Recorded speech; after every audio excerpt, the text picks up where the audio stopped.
আসসালামু আলাইকুম viewers, welcome to my channel. আমি কাউসারা নুপুর আজ নিয়ে এসেছি একেবারে সহজ উপায়ে হেলদি একটা সালাদের রেসিপি। এই সালাদটা আপনারা বাসায় খুব সহজে তৈরি করে ডিনার কিংবা লাঞ্চের মতো খাবারের সঙ্গে এটা গ্রহণ করতে পারবেন। আর এটা এত মজাদার একটা সালাদ যে আপনারা এটা বানিয়ে খেলে বুঝবেন যে আসলে এটা কতটা টেস্টি। কেউ যদি শুধুমাত্র এই সালাদটাই খেতে চান তাহলে সেটাও আপনারা ডিনারে এখানে চিকেন কিছুটা বাড়িয়ে দিয়ে সেটা গ্রহণ করতে পারবেন। আসুন দেখে নেই কিভাবে এই সহজ হেলদি সালাদটা তৈরি করতে হবে। সালাদটা করার জন্য আমি এখানে মুরগির বুকের মাংস নিয়েছি। আমি এগুলো একদম ছোট টুকরো করে নিয়েছি, ঠিক যতটুকু ছোট টুকরো করে নেওয়া যায় ঠিক ততটুকু।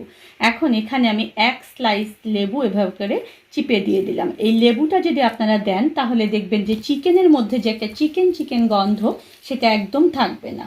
এখন এর মধ্যে আমি 1/4 চামচ পরিমাণ লবণ দিয়ে দেবো। যেহেতু এখানে আমি সয়া সস ব্যবহার করব, সয়া সসে কিন্তু অনেকটা লবণ রয়েছে। 1/4 চামচ আমি এখানে দিয়ে দিলাম মরিচের গুঁড়ো। আর এখানে আমি গোলমরিচের গুঁড়ো দিয়ে দেবো খুব অল্প পরিমাণে। এটা আমি কালো গোলমরিচের গুঁড়ো দিলাম। আপনাদের যদি সাদা গোলমরিচের গুঁড়ো থাকে তাহলে সেটা ব্যবহার করলে আরও ভালো হবে কালারটা। আর এখানে আমি 1 টেবিল চামচ পরিমাণ সয়া সস দিয়ে দিলাম। এখন এটাকে খুব সুন্দর করে আমি মাখিয়ে এটাকে ম্যারিনেটের জন্য রেখে দেব 10 থেকে 15 মিনিট। এই 10-15 মিনিটের মধ্যে আমি আমার সালাদের যে জিনিসগুলো কাটতে হবে সেটাকে কেটে নেব। এখন দেখুন এটাকে আমি খুব সুন্দর করে মেখে নিয়েছি এবং এটাকে আমি রেখে দিলাম। এখন সালাদের জন্য আমার লাগবে, আমি এখানে 2টো পেঁয়াজ নিয়েছি। আমি কিছু পেঁয়াজের পাতা ব্যবহার করেছি। এটা যদি আপনাদের না থাকে তাহলে কোনো সমস্যা নেই, কারণ যেহেতু এখন শীতকাল না, পেঁয়াজের পাতাটা আসলে সবসময় পাওয়া যায় না, তবে আমার বাগানে সবসময় থাকে এটা। আমি এখানে 4/1 ভাগ সবুজ ক্যাপসিকাম নিয়েছি, 4/1 ভাগ এখানে আমি হলুদ ক্যাপসিকাম নিয়েছি। আমি এখানে একটা শসা ব্যবহার করব। আমি এখানে কিছুটা লম্বা ক্যাপসিকাম, এটা একটু ঝাল, অল্প ঝালযুক্ত মরিচ যেটা ক্যাপসিকাম হিসেবে এখন আমাদের দেশে পাওয়া যায়। আমি এখানে 3টে কাঁচামরিচ ব্যবহার করব আর কিছুটা ধনিয়া পাতা ব্যবহার করব। এই সব উপকরণগুলো আমি আগে প্রথমে কেটে নিয়ে তারপরে ফিরে আসছি। আমি সালাতের সব উপকরণগুলো দেখুন খুব সুন্দর করে কুচি করে কেটে নিয়েছি। এখন আমি চুলায় চলে যাচ্ছি। চুলায় আমি ফ্রাইং প্যান গরমে দিয়ে সেখানে জাস্ট 1 চা চামচ পরিমাণ সরিষার তেল দিয়ে দেব। আপনারা যদি আরও হেলদি করতে চান সালাদটাকে তাহলে আপনারা এখানে সরিষার তেলের বদলে অলিভ অয়েল ব্যবহার করবেন। এখন আমি যে চিকেনগুলো ম্যারিনেট করে রেখেছিলাম সেই চিকেনগুলো আমি এর মধ্যে দিয়ে এটাকে আমি 10 মিনিটের জন্য ঢেকে রাখবো, নেড়ে চেড়ে জাস্ট 10 মিনিট একেবারে লো আছে। 10 মিনিট পরে এটা থেকে দেখবেন যে অনেকটা পানি ছেড়ে দেবে, তারপরে আমরা ফিরে আসছি।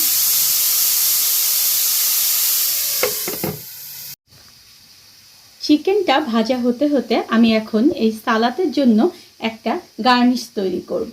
আমি এর জন্য এখানে 2টো কাঁচামরিচ 2টো টুকরো করে এভাবে ব্লেন্ডারের একটা জগে দিয়ে দেব। আর আমি যে পেঁয়াজের পাতাগুলো রেখেছিলাম সেই পেঁয়াজের পাতাগুলোও আমি কিন্তু এর মধ্যে দিয়ে দিলাম। আমি ধনিয়া পাতাগুলো সেগুলো এর মধ্যে দিয়ে দিলাম। 2 টেবিল চামচ টক দই আমি এখানে ব্যবহার করব। এই টক দইটা আপনারা কিন্তু পানি ঝরিয়ে নেবেন। যদি পানি ঝরিয়ে না নেন তাহলে সালাদ থেকে কিন্তু অনেকটা পানি বের হয়ে যাবে। আর এখানে আমি দিয়ে দেব 1 টেবিল চামচ পরিমাণ টমেটো সস। টমেটো সসটা আপনারা বাসায় তৈরি করে নেবেন, তাহলে দেখবেন যে অনেক স্বাস্থ্যসম্মত হবে। আর যদি চান যে বাজার থেকে কিনে নেবেন সেটাও নিতে পারেন। আমার চ্যানেলে দেখবেন যে টমেটো সসের একটা ভিডিও রয়েছে, আমি ডেসক্রিপশন বক্সে সেটা লিংক দিয়ে দেব। আপনারা চাইলে সেভাবে টমেটো সসটা বানিয়ে সারা বছর সংরক্ষণ করতে পারবেন। এখন এটাকে আমি ভালো করে ব্লেন্ড করে তারপরে ফিরে আসছি। চিকেনগুলো দেখুন খুব সুন্দর একেবারে লাল লাল করে ভাজা হয়ে গিয়েছে। এগুলো এখন আমার একদম শেষ। এখন আমি চলে যাচ্ছি কিভাবে সালাদটা করতে হবে। সালাদ করার জন্য আমি একটা বোল নিয়েছি, এর মধ্যে একে একে আমি আমার সব সালাদের উপকরণগুলো যেগুলো কেটেছিলাম সেগুলো সব দিয়ে দিচ্ছি। আমি শসা দিয়ে দিলাম। এখন এর মধ্যে আমি হলুদ ক্যাপসিকাম দিয়ে দেব, সবুজ ক্যাপসিকাম দিয়ে দেব, পেঁয়াজ দিয়ে দেব। এই সালাডটায় একটু পেঁয়াজ বেশি দিলে কিন্তু খেতে অনেক ভালো লাগে। আপনারা অবশ্যই এখানে একটু পেঁয়াজ বেশি করে দেবেন। আমি এখানে যে লম্বা ক্যাপসিকামগুলো, অল্প ঝালালা কিছু মরিচ সেটা দিয়ে দিয়েছি। এখন চিকেনটাকে আমি এর মধ্যে দিয়ে দেব। এই চিকেনটা কিন্তু খেতে খুব ভালো লাগে, অনেকটা ক্রিস্পি একটা ভাব থাকে এই চিকেনের মধ্যে। আর সরিষার তেলের ফ্লেভারের জন্য অবশ্যই খুবই মজাদার একটা জিনিস। এখন আমি এখানে সালাদের পরিমাণ অনুযায়ী খুব সামান্য পরিমাণে লবণ দিয়ে দিলাম। আর আমি যে গার্নিশটা তৈরি করেছিলাম সালাদের জন্য সেটা এখন এর মধ্যে আমি দিয়ে দিলাম।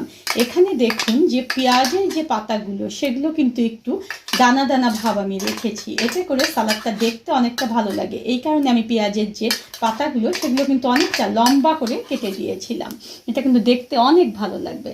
এক স্লাইস লেবুর রস আমি এর মধ্যে দিয়ে দিলাম। এই লেবুর রসটা দিলে অনেক সুন্দর একটা লেমন ফ্লেভার এখান থেকে বের হয়। আর এখানে আমি খুব সামান্য পরিমাণে গোলমরিচের গুঁড়ো দেখুন দিয়ে দিলাম। এখন এই সমস্ত উপকরণগুলো আগে আমি একটু মেখে নিয়ে এখানে আমি কিছুটা সরিষার তেল দিয়ে দেব। আপনারা যদি এটাকে হেলদি করতে চান তাহলে অলিভ অয়েল ব্যবহার করতে পারবেন, কিন্তু খুব সামান্য পরিমাণে সরিষার তেল এখানে দিলে এই সালাডটা খেতে খুবই ভালো লাগে। আর যারা একটু মিষ্টি মিষ্টি ভাব পছন্দ করেন তারা এখানে কিছুটা চিনি ব্যবহার করতে পারেন, কিন্তু যেহেতু আমি হেলদি সালাড করছি তাই এখানে আমি চিনির কোনো ব্যবহারই করব না। দেখুন এভাবে খুব সুন্দর করে মেখে নিয়ে এটা আমি পরিবেশন করব। এই সালাডটা খেতে কিন্তু খুবই মজাদার। আপনারা এই সালাডটা করে খেয়ে দেখবেন, যেটা যে কোনো কিছুর সঙ্গেই খুবই মজাদার এবং অবশ্যই হেলদি একটা ডিনার হিসেবে আপনারা এটা গ্রহণ করতে পারেন। যদি শুধুমাত্র সালাদ দিয়ে ডিনার করতে চান তাহলে এক্ষেত্রে আপনারা আরেকটু চিকেন বাড়িয়ে দেবেন, তাহলেই দেখবেন যে অনেক টেস্ট হয়ে যাবে এবং আপনার যতটুকু পুষ্টি এবং প্রোটিন দরকার তার পুরোটাই আপনারা এখান থেকে পেয়ে যাবেন। ধন্যবাদ সবাইকে আমার সঙ্গে থাকার জন্য। আর আমার পরবর্তী ভিডিও যদি পেতে চান তাহলে প্লিজ আমার চ্যানেলটা সাবস্ক্রাইব করে আমার পাশে থাকবেন।